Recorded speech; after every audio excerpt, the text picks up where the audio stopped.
Hey guys, and welcome back to Philly Special TV. And today we're going to be reviewing the draft business conducted by Howie Roseman and the Philadelphia Eagles this past weekend. Now, overall, I'm pretty satisfied. I don't believe in giving out letter grades to specific players or for the overall draft class because it just doesn't make sense to me. These players haven't stepped on an NFL field yet, so it's impossible to really say for sure whether it's a good or bad pick because we don't even know. There's NFL scouts that get paid a lot of money that get it wrong all the time, so you can't expect some guy on YouTube or just an average fan to be able to get it right either. So let's get into these draft picks. Now, the main thing I came out of this draft happy about was the boost to our receiving core. We now have a track team of wideouts that we were severely lacking in speed last year, so that's great to see. We traded in the 6th round for Marquise Goodwin, and we only had to swap 6th-round picks with the 49ers, and he was on a semi-expensive contract, but we signed him a new deal. He's making $1.3 million for a 1-year deal, so that's low risk, high reward. You love to see that. Obviously, Deshaun Jackson, everyone knows his capabilities as a deep threat. He's going to be back healthy, hopefully, this next season. We draft Jalen Reagor in the 1st round, who we were heavily linked to throughout this process. Has potential in the kickoff and punt game. Elite vertical threat. Had elite explosive numbers at the combine, his vertical and broad jump. So that was great value at pick 21. We also grabbed John Hightower from Boise State. There's some questions about his frame and physicality, but in terms of what we're going to use him for, a vertical threat and a burner, we've gotten that now. That was a great pick. Later on in the draft, 6th round, we get Quez Watkins from Southern Mississippi. 6'1", 4.35 speed. Love to see it. Now, in my opinion, I think we're copying the Chiefs mold on the offensive side. You look at what they've done the past 3 years, especially last year winning the Super Bowl. They've got an elite quarterback in Patrick Mahomes, an elite tight end in Travis Kelce, and then track stars on the outside at wideout. Pair that with a couple shifty running backs, and that makes for a very exciting offense. And you look at the Eagles going into this year, we've got an elite quarterback in Carson Wentz, one definitely elite tight end, and a second one that's very promising in Dallas Goedert. They can run the intermediate routes that we've been doing the past few years with great success, and now we've got a track team of wideouts on the outside that can stretch the field and should open up some stuff for our offense. You pair that with Miles Sanders and Boston Scott, 2 shifty backs in the backfield, and a good O-line that we've continued to invest in, and I think next season's going to be very promising for us. And as you all know by now, Howie shocked the world in round 2 by selecting Jalen Hurts, the quarterback from Oklahoma. And while many had strong opinions initially and continue to still have strong opinions, I'm still unsure about this pick. Now, if the Eagles know something that we don't, and they don't trust long-term that Carson Wentz can stay healthy, I like this pick a lot more. If what they're saying is true and they're going to use him as more of a gadget player, I don't really see the value in round 2, but I'm going to trust that Doug Peterson and company have a plan in place. Hurts did have 1,300 rushing yards his last year at Oklahoma, and was an effective rusher at Alabama previously as well.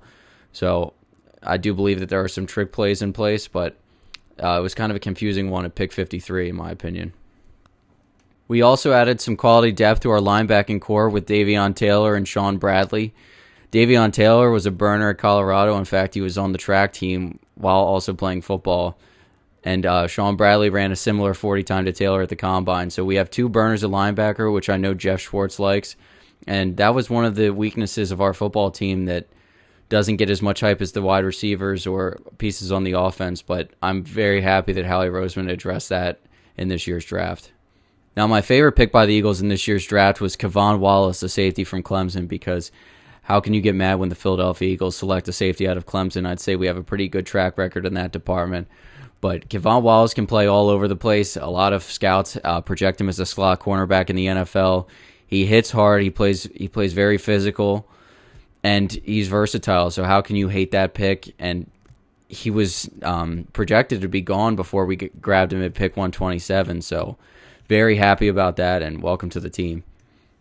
We also added some depth to the offensive line, which was nice to see.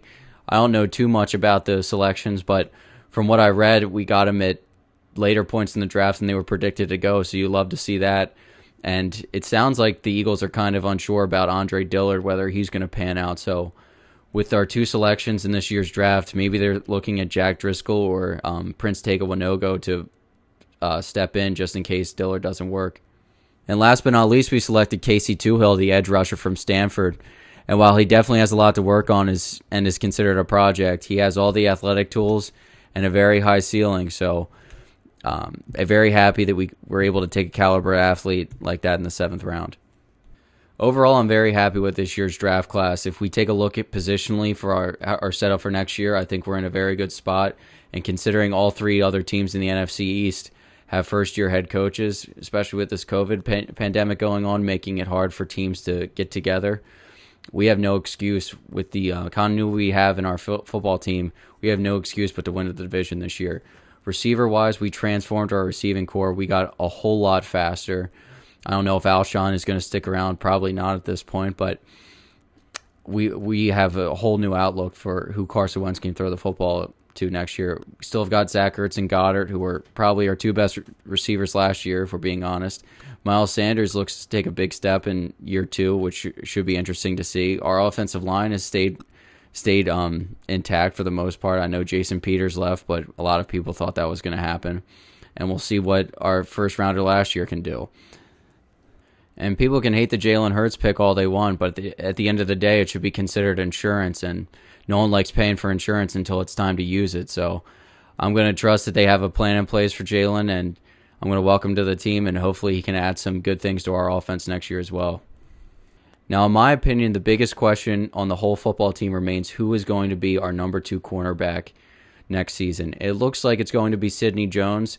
As Howie Roseman stated that he believes it's his first full year of being healthy, and he thinks he can show a new side to his game this year, but I remain unsold. I like the Darius Slay pickup, of course, but if we look at the other side of the field, who's going to cover the number 2 receiver? We've got some good receivers in the NFC East now. The Cowboys, of course, just added CeeDee Lamb. So I struggle to see how Sidney Jones is going to hold up because he's gotten torn up by Dallas a couple times in his career. And although we lost Malcolm Jenkins, who was the leader of our football team, we still have some veterans on the defensive side of the ball that can help lead, so I'm not really worried about that. But we have an injection of youth at the linebacker position, which is nice to see. I think it's a good idea not having Nate Gary being our best linebacker going into this season. Our defensive line remains the strength, and Kevon Wallace can switch from playing safety or corner, so we add some depth to our secondary along with Darius Slay, so I'm happy with that side of the ball. So thanks for watching, guys. Don't forget to like and subscribe. Overall, very happy with this draft. Let me know what you guys think in the comments. Love to hear all your guys' opinions. So thanks for watching. I'll see you guys later.